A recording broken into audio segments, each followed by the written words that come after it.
regardez RTL. On n'est pas forcément d'accord ce matin avec Éric Zemmour. Bonjour Éric. Bonjour. Les propos de Laurent Wauquiez devant des étudiants d'une école de commerce diffusés dans l'émission Quotidien font scandale. La chasse au Wauquiez est ouverte. Certains sont prêts à tout faire pour le piéger, certains sont prêts à tout dire pour l'ostraciser, voler des propos privés, les enregistrer, les monter à charge bien sûr, et puis les diffuser à l'antenne. La technologie transforme le premier venu en espion du KGB. Bientôt, il ne nous restera plus comme au temps de l'Union soviétique que notre cuisine pour dire ce qu'on a vraiment sur le cœur. La technologie donne des ailes aux pulsions totalitaires de certains médias. On avait déjà connu cela avec les SMS graveleux utilisés contre des politiques au nom des droits des femmes. Comme au temps du communisme triomphant, tous les moyens sont bons quand ils sont mis au service d'une bonne cause prétendue.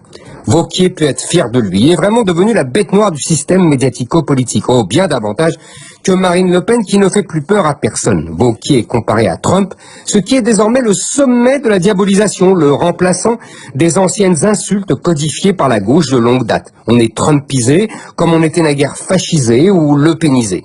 Comme d'habitude, la droite dite modérée se précipite pour servir son maître, la gauche. Pourtant, Laurent Wauquiez s'est excusé auprès de Nicolas Sarkozy d'avoir affirmé qu'il avait mis sur écoute les portables de ses ministres. Eh oui, Wauquiez est encore un petit joueur, un débutant. Trump ne s'excusait jamais, même lorsque ses propos étaient également volés à une conversation privée. Wauquiez n'aurait pas dû s'excuser auprès de Sarkozy. Soit ses propos sur les méthodes du président sont vrais et il doit les assumer, soit ils sont faux et il n'a pas à les prononcer. Ce réflexe de petit garçon jette une ombre sur l'authenticité de sa démarche. Et s'il avait fait exprès, nous susurre une petite voix méfiante. Les transgressions de Trump étaient d'une autre envergure. L'Américain n'était ni normalien, ni énarque, ni agrégé d'histoire, mais il attaquait l'idéologie dominante en son cœur battant. La sacralisation des minorités, qu'elles soient sexuelles ou raciales, la diabolisation des frontières, la prééminence institutionnelle du droit et des juges, l'hégémonie culturelle des médias. Il le faisait avec une brutalité inouïe, comme pour renvoyer à l'envoyeur la brutalité méprisante avec laquelle les élites traitent symboliquement le bon sens populaire, ses souffrances et ses aspirations. Comme toute insulte infamante, l'insulte trumpienne doit être retournée en atout. Ne pas se contenter de propos de café du commerce parce qu'on est devant des étudiants d'une école de commerce. Jusqu'à présent en France, on n'a eu que des Trumps de cours d'école. Sarkozy, Fillon, Marine Le Pen.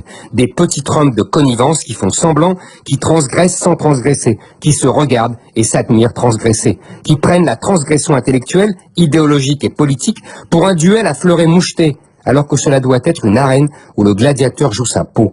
Laurent Wauquiez est pour l'instant plus proche de l'escrimeur que du gladiateur. Éric Zemmour, demain nous avons rendez-vous avec Nicolas Demanac. Yves Calvi, RTL Matin. Pour tout comprendre de l'actualité. RTL, déjà 8h21. Mélina Boguedir a 27 ans, elle avait rejoint les rangs